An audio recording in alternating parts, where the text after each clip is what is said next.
महालक्ष्मी देवीच्या कहाणीमधील दुसरा भाग. त्याची भान तिला नव्हते. मालाधरानं विचारलं, माहेरहून काय आणलंस? श्यामबालेनं सोबत आणलेल्या हंड्याकडे बोट दाखविले. मालाधरानं उत्सुकतेनं झाकण काढलं.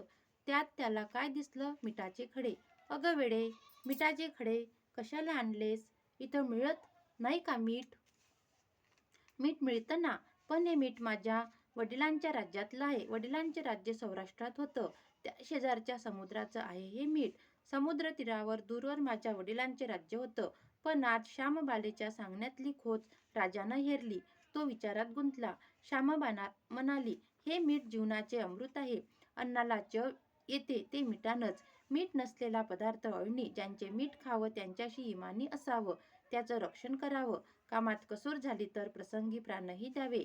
मालाधार राजा निश्चयाने उठला. त्याने आपले सेवक सासऱ्यांकडे पाठविले.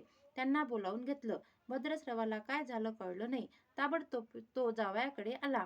दोघांची गुप्त बैठक झाली. विचार पक्का ठरला. भद्रस्रवानं अनुमती दिली. मालाधरानं मुख्य सेनापतीला तात्काळ भेटण्यास बोलावलं.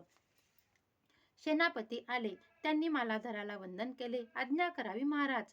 ते म्हणाले, भद्रस्रवाचं राज्य जिंकलेल्या शत्रूवर ताबडतोब स्वारी करा.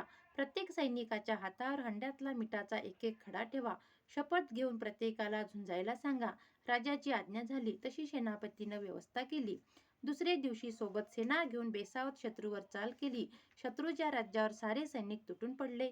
मालाधराचे सैन्य बेभान लढत होते. शत्रू सैनिक जमिनीवर कोसळत होते. सूर्य पश्चिमेकडे जात होता. अंधार हळूहळू पसरत होता. शेवटी मालाधराच्या सैन्यानं शत्रूचा फडशा पाडला. अपूर्व विजय मिळविला.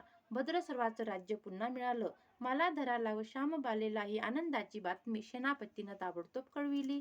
सैनिकांनी शत्रू राज्यातील खजिना लुटला. अफाट संपत्ती मिळाली. ती पोत्यात भरून मालाधराकडे आणली. त्यात सोन्याच्या मोहरा, बरीच नाणी होती आणि शस्त्रांचा साठाही होता. मालाधरानं भद्रस्रवा सूरजचंद्रिका राणीस घेऊन यायला सांगितलं. ती आल्यावर घरात आनंदानं उधाण झालं होतं. तो होता गुरुवार.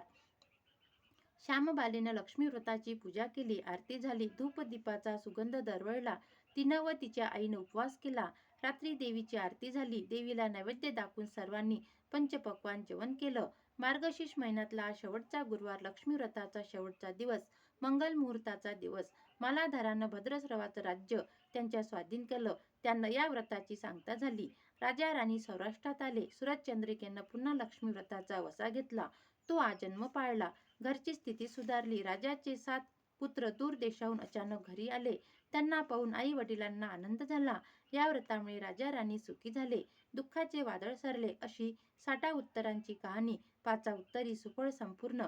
सर्वांनी देवीला वंदन करावं. त्याचं घर सदैव आनंदित राहावं अशी लक्ष्मी देवीला प्रार्थना करावी. जय लक्ष्मी माता.